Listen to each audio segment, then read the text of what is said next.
Endometriosis বিষয়টা কি এবং মানুষ কিভাবে বুঝতে পারবেন আগেভাগে যে আমার এন্ডোমেট্রিওসিস থাকলেও থাকতে পারে? পেটের মধ্যে ব্লিডিং হয়ে সেই ব্লাডটা রয়ে যায়, জমাট বেঁধে যায় এবং একটা পাঁক তৈরি হয়ে যায়।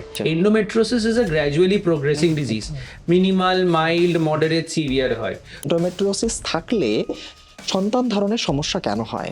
ফ্যালোপিয়ান টিউবকে কাজ করতে গেলে অনেক কটা ফাংশন করতে হয়, তাকে ভালোভাবে মুভ করতে হয়, ডিম্বাশয় থেকে ডিমটাকে তুলে নিতে হয়, তারপরে তার একটা পেরিস্টলটিক নিজস্ব একটা মুভমেন্ট করে করে ডিমটাকে মাঝ টিউব বরাবর আনতে হয়। আর যতবার পিরিয়ড হবে প্রেগনেন্সি না এলে তত এন্ডোমেট্রোসিস বাড়তে থাকবে, তত হচ্ছে মডারেট তো সিভিয়ার হতে থাকবে, তত নর্মাল প্রেগনেন্সি আসার চান্সটা কমে যাবে। আইভিএফ করে নেওয়াটা মনে হয় বেশি বুদ্ধিমানের কাজ হয়। এন্ডোমেট্রিওসিস থাকলেই কেন ইনফার্টিলিটি হবে আমার? Hello and welcome back to health insight. আজ আমরা এন্ডোমেট্রিওসিস নিয়ে কথা বলবো। এন্ডোমেট্রিওসিস হয়তো আপনি বুঝতে পারছেন না বিষয়টা কি। একটা ছোট্ট ঘটনা দিয়ে বলি। সেটা হচ্ছে একটি মেয়ে যার পিরিয়ডের সময় ব্যথা করত এবং সে ভাবতো এটাই বোধহয় স্বাভাবিক, পিরিয়ডের সময় তো ব্যথা হবেই। কিন্তু বিয়ের পর তিনি দেখলেন যে অনেক চেষ্টা করার পরও তিনি কনসিভ করতে পারছেন না। তখন ডাক্তারবাবু তাকে বললেন, আপনার এন্ডোমেট্রিওসিসের সমস্যা আছে। এ সমস্যা সেই মেয়েটির নয়, ভারতবর্ষের প্রায় 10 লক্ষ মেয়েদের মধ্যে বা মহিলাদের মধ্যে এই সমস্যা আছে। আসুন আজকে আমরা এন্ডোমেট্রিওসিস বা চকলেট সিস্ট নিয়ে কথা বলি এবং জানার চেষ্টা করি যে এন্ডোমেট্রিওসিস থাকলে সন্তান ধারণের সমস্যা কেন হয়। এবং এই আলোচনায় আমাদের সঙ্গে আছেন আমাদের শহরের বিশিষ্ট IVF specialist, male infertility expert and fertility enhancing surgeon doctor Atripal. নমস্কার স্যার। নমস্কার স্যার, এটা বোধহয় আমরা 4th এপিসোড করছি কি? একদম। আপনার এপিসোড তো আমাদের চ্যানেলে ভীষণ জনপ্রিয়, ভীষণ লোকে দেখছে। তো আজকে ভাবলাম এই এন্ডোমেট্রিওসিস নিয়েই কথা বলা যাক। এন্ডোমেট্রিওসিস নিয়ে ভুগছে এমন মহিলার সংখ্যা কিন্তু প্রচুর, এবং তারা জানেনও না যে তাদের এই সমস্যাটা আছে। তো প্রথমেই যেটা আমি আপনার কাছে জানতে চাইবো যে এন্ডোমেট্রিওসিস বিষয়টা কি এবং মানুষ কিভাবে বুঝতে পারবেন আগেভাগে যে আমার এন্ডোমেট্রিওসিস থাকলেও থাকতে পারে? এন্ডোমেট্রোসিস খুব যদি সহজ করে বোঝানোর চেষ্টা করি তাহলে জরায়ুর মধ্যে যে ক্যাভিটি আছে তার লাইনিংকে বলে এন্ডোমেট্রিয়াম। প্রত্যেক মাসে হরমোনের তারতম্যের জন্য এই এন্ডোমেট্রিয়ামটা বেড়ে ওঠে এবং তারপরে যখন হচ্ছে প্রেগনেন্সি না আসে, পিরিয়ড হয়ে এই লাইনিংটা খসে বেরিয়ে পড়ে যায়। যদি এই লাইনিংটা জরায়ুর ক্যাভিটির বাইরেও থাকে, ধরুন ওভারিতে থাকে বা পেটের মধ্যে থাকে, যাকে বলে অ্যাবডোমিনাল ক্যাভিটির মধ্যে থাকে, টিউবের মধ্যে থাকে বা জরায়ুর মাংসপেশির মধ্যে থাকে, তখন এটাকে এন্ডোমেট্রিওসিস বলে। আর প্রত্যেক মাসে ব্লিডিং হয়ে জরায়ুর ক্যাভিটির থেকে এই লাইনিংটা কিন্তু বেরিয়ে যেতে পারে, কিন্তু পেটের মধ্যে ব্লিডিং হয়ে সেই ব্লাডটা রয়ে যায়, জমাট বেঁধে যায় এবং একটা পাঁক তৈরি হয়ে যায় এবং ওভারির মধ্যে এই ব্লিডিংটা হয়ে হয়ে থেকে গিয়ে চকোলেট সিস্টের মতো সিস্ট তৈরি হয়ে যায়। এটাকেই বলে এন্ডোমেট্রিওসিস, খুব সহজ ভাষায় বোঝাতে গেলে। আচ্ছা, তো এটা হওয়ার মূলে কারণ কি? এটাকে বেসিক্যালি খুব কমপ্লেক্স অ্যান্ড মাল্টিফ্যাক্টোরিয়াল কজ বলা হয়। ইট ক্যান বি জেনেটিক, কখনো কখনো বলা হয় যে এই মেনস্ট্রুয়েশনের সময় এই যে ফ্লুইড বা হচ্ছে ব্লাড যেটা বেরিয়ে যাচ্ছে জরায়ুর থেকে ভ্যাজাইনার থ্রু দিয়ে বাইরে, সেটা কখনো কখনো টিউবের মধ্যে দিয়ে ভেতর দিকে চলে যাচ্ছে, অ্যাবডোমিনাল ক্যাভিটির মধ্যে চলে যাচ্ছে, সেই জন্যও হতে পারে। এরকম নানা তথ্য থাকে, যেরকম সিলোমিক মেটাপ্লেশিয়া, মানে যে অ্যাবডোমিনাল ক্যাভিটির লাইনিং যেটা আছে সেটার মধ্যে কিছু চেঞ্জেস আস্তে আস্তে ওটা আস্তে আস্তে এন্ডোমেট্রিয়ামের মতো তৈরি হয়ে যায়। এরকম বিভিন্ন তথ্য বলা হয়, কিন্তু এক্স্যাক্ট কি কারণ সেটা বলা যায় না। আচ্ছা, আর মহিলারা কিভাবে বুঝতে পারবেন যে আমার এন্ডোমেট্রিওসিস হলেও হতে পারে? বেশিরভাগ ক্ষেত্রেই বোঝা যায় না, কিন্তু কিছু কিছু সময়ে হ্যাঁ এন্ডোমেট্রিওসিস হতে পারে, এটা বোঝা যায়। কি কি ক্ষেত্র? নাম্বার 1, পিরিয়ডের সময় ব্যথা হবে। আচ্ছা, স্পেসিফিক্যালি ব্যথাটা পিরিয়ড শুরু হওয়ার 3 থেকে 5 দিন আগের থেকে শুরু হয়ে যাবে, একটা চাপ চাপ ব্যথা শুরু হয়ে যাবে পেটের মধ্যে। আচ্ছা, নাম্বার 2, এই ব্যথাটা শুধু পিরিয়ড শুরু হওয়ার আগে নয়, সারাক্ষণ একটা সারা মাস ধরে তলপেটে একটা চাপ চাপ ব্যথা রয়ে যাবে, যেটাকে আমরা ক্রনিক পেলভিক পেন বলি, এরকম কিছু হতে পারে। 3, যদি হচ্ছে পিরিয়ডের সময় অত্যাধিক বেশি ব্লিডিং হয়। 4, যদি হচ্ছে মেলামেশা করার সময় খুব ব্যথা হয়, অথবা অনেক সময় দেখা যায় ইউরিন পাস করতে গেলে বা বাথরুমে গেলে স্টুল পাস করার সময় অর্থাৎ যেটাকে বাংলা ভাষায় বলে পায়খানা করার সময় তখনও ব্যথা হচ্ছে।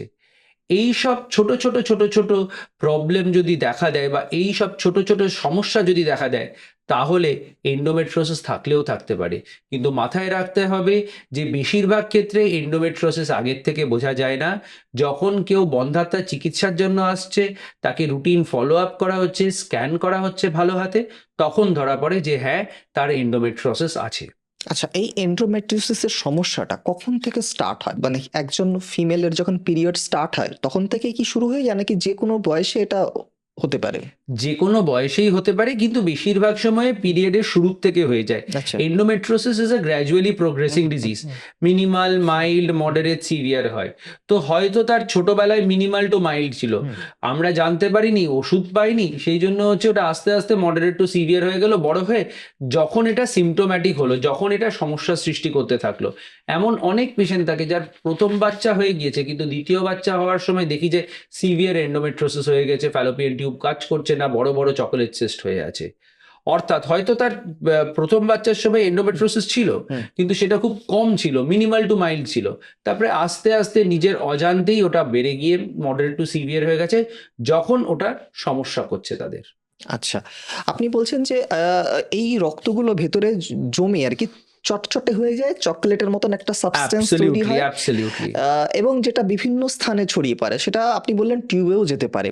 তাহলে টিউবে যদি চলে যায় তাহলে সেক্ষেত্রে তো এগ যখন বের হয়, মানে নিঃসরণ যখন ঘটে, তখন তো শুনেছি, আপনিও বলেছেন যে ফ্যালোপিয়ান টিউবে এসে জমা হয়, তারপরে যখন স্পার্ম আসে ওখানে মিলিত হয়ে জাইগোট তৈরি করে এবং সেভাবে প্রেগন্যান্সি তৈরি হয়। তাহলে এই যে রাস্তাটা যদি বন্ধ হয়ে যায় তাহলে তো তাদের কনসিভ করতেও সমস্যা হবে। অ্যাবসলিউটলি, সেই জন্যই বলা হয় যে মডারেট টু সিভিয়ার এন্ডোমেট্রোসিস হয়ে গেলে ন্যাচারাল কনসেপশনের চান্স, অর্থাৎ প্রাকৃতিক নিয়মে এমনি প্রেগনেন্সি আসার চান্স, বা মুখে খাওয়ার ওষুধ খেয়ে প্রেগনেন্সি আসার চান্স, বা আইইউআই এ প্রেগনেন্সি আসার চান্স কিন্তু অনেকটাই কমে যায়।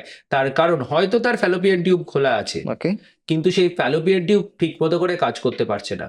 কারণ ফ্যালোপিয়ান টিউবকে কাজ করতে গেলে অনেক কটা ফাংশন করতে হয়, তাকে ভালোভাবে মুভ করতে হয়, ডিম্বাশয় থেকে ডিমটাকে তুলে নিতে হয়, তারপরে তার একটা পেরিস্টলটিক নিজস্ব একটা মুভমেন্ট করে করে ডিমটাকে মাঝ টিউব বরাবর আনতে হয়। এন্ডোমেট্রোসিস যদি থাকে এবং হচ্ছে ফ্যালোপিয়ান টিউবের যদি মুভমেন্টটা অতটা ভালো না হয়, তাহলে কিন্তু প্রেগনেন্সি ন্যাচারালি আসার চান্স কমে যায়। যে আপনি বললেন যে সম্ভাবনা কমে যায়, মানে এই সম্ভাবনা কতখানি কমে যায়? Almost half that of person who doesn't have endometriosis. মানে যাদের এন্ডোমেট্রোসিস নেই তাদের থেকে এনাদের প্রেগনেন্সি আসার চান্স অর্ধেক হয়ে যায়। আচ্ছা, মানে এরা ন্যাচারালি কনসিভ করতে পারেন কিন্তু সেই সংখ্যাটা অনেক কম। অনেক কম। আচ্ছা, এইবার আপনার কাছে এখানে আমি আরেকটা কথা বলে দিই। অনেকেই বলে তাহলে কি আমরা ওয়েট করলে হয় না, ন্যাচারালি কনসিভ করব? এটা হচ্ছে বেসিক্যালি একটা টু এজেড সোর্ড। আপনি অপেক্ষা করতে পারেন, আপনি ন্যাচারালি ট্রাই করছেন প্রেগনেন্সি আসার জন্য, এতে কি হচ্ছে প্রত্যেক মাসে পিরিয়ড হয়ে যাচ্ছে যদি আপনি প্রেগনেন্ট না হন। আর যতবার পিরিয়ড হবে প্রেগনেন্সি না এলে, তত এন্ডোমেট্রোসিস বাড়তে থাকবে, তত হচ্ছে মডারেট তো সিভিয়ার হতে থাকবে, তত নর্মাল প্রেগনেন্সি আসার চান্সটা কমে যাবে। এই জিনিসগুলো কিন্তু আমাদেরকে মাথায় রেখে এগোতে হবে। সেই জন্য আমরা বারবার বলি যাদের মডারেট টু সিভিয়ার এন্ডোমেট্রোসিস আছে তারা যেন অনির্দিষ্টকালের জন্য নর্মালি ট্রাই করবো বলে বসে না থাকেন। একটি খুব সামান্য স্পেসিফিক নাম্বার অফ মান্থসের জন্য ট্রাই করতে পারেন, নর্মালি 3 থেকে 4 মাস। তাতে যদি প্রেগনেন্সি না আসে, আইভিএফ করে নেওয়াটা মনে হয় বেশি বুদ্ধিমানের কাজ হয়। এরপর আমি কথা বলবো হচ্ছে এর চিকিৎসা নিয়ে। তো এন্ডোমেট্রিওসিস তো বিবাহিতদেরও হতে পারে, অবিবাহিতদেরও হতে পারে। ধরুন যারা বাচ্চা মেয়ে বা যারা এখন কলেজে পড়ছেন বা স্কুলে পড়ছে, তো তাদের ক্ষেত্রে কি চিকিৎসা? তাদের তো কনসিভ করার দরকার নেই, তাহলে এই যে সমস্যাটা, ব্যথা, মানে যে ব্যথাটা নিয়ে তারা সারা মাস ভোগে বা পিরিয়ড শুরু হবার 5 দিন আগে থেকে একটা সিভিয়ার পেন হয়, তো তাদের জন্য কি চিকিৎসা আছে? তাদের জন্য কিছু মেডিকেল ম্যানেজমেন্ট থাকে, আচ্ছা। কিছু ইনজেকশন দিয়ে রাখা যেতে পারে তাদেরকে, যাতে এন্ডোমেট্রোসিস লোডটা কমে যায়। আচ্ছা। এন্ডোমেট্রোসিসের এই টিস্যুগুলো যেটা ওভারির মধ্যে আছে বা পেটের মধ্যে আছে, এই টিস্যুগুলোকে চাপিয়ে দেওয়া যায়, সাপ্রেস করে দেওয়া যায়, সেগুলোর জন্য কিছু ওষুধ পাওয়া যায়। আমরা বলি যতটা পারা যায় এসব ক্ষেত্রে অপারেশন না করাই ভালো। আচ্ছা। আমরা এটাও বলি যে তোমার যদি এন্ডোমেট্রোসিসটা থাকে, যদি দেখো যে এন্ডোমেট্রোসিসটা আস্তে আস্তে বেড়ে যাচ্ছে, খুব একটা কন্ট্রোলে আসছে না, হুম। অথচ তোমরা এই সময় প্রেগনেন্সিতে নিতে রাজি নাও, হুম। বা তোমাদের হচ্ছে এখনো বিয়ে হয়নি, হুম। হুম। তোমরা উসাইড ক্রায়োপ্রিজার্ভেশন করো। আচ্ছা, এটাকে বলি আমরা ফার্টিলিটি প্রিজার্ভেশন। মানে একবার এগটাকে ফার্টিলিটি, প্রিজার্ভ করে রাখা। অ্যাবসলিউটলি, হুম। একবার ফার্টিলিটি প্রিজার্ভ করে নিলে হুম। আমাদের এগটা আমরা স্টোর করে রেখে দিচ্ছি। হুম। তারপরে তোমার এন্ডোমেট্রোসিস বেড়ে যাক, তোমার ডিমের সংখ্যা বা কোয়ালিটি কমে যাক, তাতে আমাদের খুব একটা টেনশন নেই, কারণ আমাদের কাছে ডিমটা রাখা আছে, আমরা এই ডিমটাকে ব্যবহার করে তোমার প্রেগনেন্সি এনে দিতে পারবো। আচ্ছা, এটা তো হয়ে গেল যারা অবিবাহিত, কিন্তু যাদের বিয়ে হয়েছে এবং 2-3 বছর চেষ্টা করার পরও কিছু হচ্ছে না, বিভিন্ন সেন্টারে ঘুরেছেন, অনেক রকম ওষুধ খেয়েছেন, তো তাদের জন্য কি ব্যবস্থা আছে? হ্যাঁ, বেসিক্যালি আমরা যখন ডিসকাস করছি আমরা মডারেট টু সিভিয়ারেরই হুম। কথা বলছি, কারণ হুম। মিনিমাল টু মাইল্ড নর্মালি আলট্রাসোনোগ্রাফিতে ডায়াগনোজ করা যায় না, ওটা ল্যাপ্রোস্কোপি করেই ডায়াগনোজ করা হয়। হুম। তো এই ব্যাপারে আমরা বলবো, আমি আগে যে কথাটা বলেছিলাম, যত আপনারা নর্মালি ট্রাই করবেন, প্রেগনেন্সি না এলে আপনার পিরিয়ড হয়ে যাবে, এবং যত পিরিয়ড হবে তত এন্ডোমেট্রোসিসটা বাড়তে থাকবে, ডিমের কোয়ালিটি আরও কমতে থাকবে। আগে বলা হতো যে মডারেট টু সিভিয়ার এন্ডোমেট্রোসিস থাকলে আপনারা অপারেশন করতে পারেন, অপারেশন করে সিস্টটাকে রিমুভ করে দিলে সবকিছু, জরায়ু, ফ্যালোপিয়ান টিউব, ওভারি, এগুলোকে আস্তে আস্তে ছাড়িয়ে দিয়ে চলে এলে প্রেগনেন্সির চান্সটা অনেকটাই বেড়ে যায়। এটা আংশিক সত্য। কেন আংশিক সত্য সেটাকে আমাদেরকে বুঝতে হবে। এই যে এই ইমপ্রুভমেন্টটা থাকে 3 থেকে 6 মাসের জন্য। আচ্ছা। তারপরে আবার যে কে সেই হয়ে যায়, আবার জরায়ু, ফ্যালোপিয়ান টিউব, ওভারি একসঙ্গে ইটে যায়। আর যত পিরিয়ড হতে থাকে তত এন্ডোমেট্রোসিস বাড়তে থাকে। আর অপারেশনের পরে যে অ্যাডহেশন তৈরি হয় সেটা ইজ মোর ডেঞ্জারাস দ্যান অপারেশনের আগের অ্যাডহেশন। এর সঙ্গে কি হয়, অপারেশন করলে সিস্ট রিমুভ করতে গেলে নর্মাল ওভেরিয়ান টিস্যুও বেরিয়ে আসে, এবং এই নর্মাল ওভেরিয়ান টিস্যু যখন বেরিয়ে আসছে তখন ওভেরিয়ান রিজার্ভ, এগ রিজার্ভটা অনেকটাই কমে যায়, সেই জন্য তাদের ফার্টিলিটি পোটেনশিয়াল কমে যায়। পরে যদি আইভিএফ লাগে, দেখা গিয়েছে যে তাদের আইভিএফ এর সাকসেসটা অনেকটাই কমে যায়। সেই জন্য এখনকার দিনের যদি আমরা তথ্যটা দেখি, তাহলে তারা বলে যে অপারেশন করে সময় নষ্ট করো না, যদি সিভিয়ার এন্ডোমেট্রোসিস থাকে তোমরা ডিরেক্টলি আইভিএফ এ চলে যাও। আইভিএফ এ গেলেও 3টে ক্ষেত্রে এই সব পেশেন্টের অপারেশন লাগে। এক, যদি অসহ্য পেটের যন্ত্রণা হয়, সেটা কিছুতেই ওষুধের দ্বারা কমছে না, তখন অপারেশন করতে হয়। 2, যদি চকোলেট সিস্টটা এতটাই বেড়ে থাকে যে আমাদের ডিম বাড়বে না যখন আমরা ইনজেকশন দেবো আইভিএফ এর জন্য, অথবা ডিম বাড়লেও সেই ডিমগুলোকে বের করে নেওয়া যাবে না, তাহলে আমাদেরকে অপারেশন করতে হয়। আর 3, যদি ফ্যালোপিয়ান টিউবে জল বা রক্ত জমে গিয়ে থাকে আর সেই জলটা জরায়ুর মধ্যে চুইয়ে চুইয়ে পড়ে, এই 3টে ক্ষেত্রে আমাদেরকে অপারেশন করতে হয়। তাছাড়া আমাদের অপারেশন না করাটাই শ্রেয়। আচ্ছা, অপারেশনের কথা যখন বললেন তখন একটা জিনিস আমার মনে এলো, সেটা হচ্ছে এই অপারেশন চলাকালীন তো যেহেতু এটা ভেতরের দিকে হয়, তো ইনার লাইনিং যদি কোনোভাবে ক্ষতিগ্রস্ত হয় তাহলে কি ভবিষ্যতে তিনি গর্ভধারণ করতে পারবেন? যদি আমরা অ্যাডিনোমায়োমার সার্জারি করি হুম। আর আপনি বলছেন যে এন্ডোমেট্রিয়াম হুম। লাইনিংটা যদি নষ্ট হয়ে যায় তাহলে আপনি গর্ভধারণ করতে পারবে কিনা, এই প্রশ্নটা যদি করা হয়, তাহলে আমি বলবো হ্যাঁ করতে পারেন, ডিপেন্ডস আপন কোন সার্জন অপারেশন করছেন, তিনি কত দক্ষতায়, কত সূক্ষ্ম সূচ দিয়ে ওটাকে রিপেয়ার করে আসছেন, কতটা ছেড়ে কতটা জায়গা রিপেয়ার করছেন, শুধু মাসেলটা রিপেয়ার করে দুটোকে অ্যাপোজ করে চলে এলেন কিনা, তার উপরে ডিপেন্ড করছে যে পরবর্তীকালে ওখানে অ্যাডহেশন তৈরি হবে কিনা, জরায়ুর মধ্যে এন্ডোমেট্রিয়াম কতটা ক্ষতিগ্রস্ত হবে তার উপরে। তাহলে আপনার কি সাজেশন থাকবে যার বিয়ে হয়েছে এবং যিনি সন্তান নিতে চাইছেন এবং অনেক সময় তিনি হয়তো সিদ্ধান্ত নেন যে আমি আর সহ্য করতে পারছি না পেটে ব্যথা, সন্তান তো যদি হয় হবে, না হলে হবে না, তো তাদের ক্ষেত্রে আপনার কি সাজেশন থাকবে যে? তবু আমি তাদের ক্ষেত্রে বলবো যে তোমরা চেষ্টা করো 1টা মাস একটু সহ্য করে নিয়ে আমরা আইভিএফ করে নিই। হ্যাঁ, হয়তো সেই সময়টা একটু অসহ্য হতে পারে, আমরা অনেক রকমের ওষুধ দিয়ে সেই এন্ডোমেট্রোসিসটাকে সাপ্রেস করে দেবো, আমরা এমব্রিওটাকে তৈরি করে রাখি, ওকে। তারপরে তুমি অপারেশন করে নাও, যায় আসে না তখন আর কিছু, কারণ তোমার এমব্রিও তৈরি আছে, তোমার ফার্টিলিটিটা সুরক্ষিত আছে। এটা খুব ইম্পর্টেন্ট জিনিস, কারণ অনেক মহিলা বুঝতে পারেন না যে কি সিদ্ধান্ত নেবেন। অ্যাবসলিউটলি। হ্যাঁ। এই ভুল সিদ্ধান্ত আমি বলবো না ভুল সিদ্ধান্ত, প্রত্যেকের জায়গায় তাদের সিদ্ধান্ত বা তাদের সাজেশনে ঠিক আছে, কিন্তু আমাদেরকে দম্পতিদের সঙ্গে একটা ডিসকাশনে যেতে হবে। একটা আলাপচারিতা বাক্যালাপ না করলে আমরা বুঝতে পারবো না তারা কি চান। আমাদেরকে অপশন দিতে হবে, আমাদের মাথায় রাখতে হবে এন্ডোমেট্রিওসিস ইজ ভাস্ট। আমাদের কজটাও আমরা ঠিক মতো করে জানতে পারি না যে কেন এটা হয়, এক্স্যাক্টলি কোনটা বেস্ট ট্রিটমেন্ট সেটাও কিন্তু বলা খুব কঠিন। সেই জন্য একটা ডিসকাশনের মধ্যে দিয়ে সলিউশনে আসা উচিত। ওকে, তাহলে একজন দম্পতি যার যিনি ওয়াইফ, তার যদি এন্ডোমেট্রিওসিস থাকে, তাহলে তিনি একাই কি একজন বিশেষজ্ঞের কাছে আসবেন, নাকি সঙ্গে তার হাজবেন্ডও আসবে? এটা আমি অনেক জায়গায় উত্তর দিয়েছি বারবার, কোনো বন্ধাত্মার সমস্যা একজনের হয় না, হাজবেন্ডের সঙ্গে আসতে হবে। ফার্স্ট অফ অল, ওয়াইফের সার্জারি করবো কি করবো না, ইটস এ জয়েন্ট ডিসিশন। সে তো ঠিক। ওয়াইফের আইভিএফ করবো কি করবো না সেটা জয়েন্ট ডিসিশন। হাজবেন্ডের শুক্রাণু যদি ভালো না হয়, ওয়াইফের সার্জারি করলেও তো প্রেগনেন্সি আসবে না। ঠিক। ওদের যদি রিলেশন রাখতেই সমস্যা হয়, সার্জারি করলেও তো প্রেগনেন্সি আসবে না। সেই জন্য this discussion should come into the clinicians room and chamber, and সেই জন্যই আমার মনে হয় যে দম্পতিদের একসঙ্গে আসা উচিত।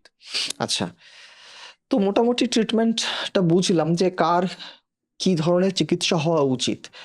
তো এটা মানে এটা ধরুন আমি সার্জারি করে নিলাম, আমার বেবিও হয়ে গেল, তারপরেও তো এটা হতে পারে, মানে এমন তো নয় যে সার্জারি হয়ে গেল, বেবি হয়ে গেল, তারপরে আর এটা হবে না।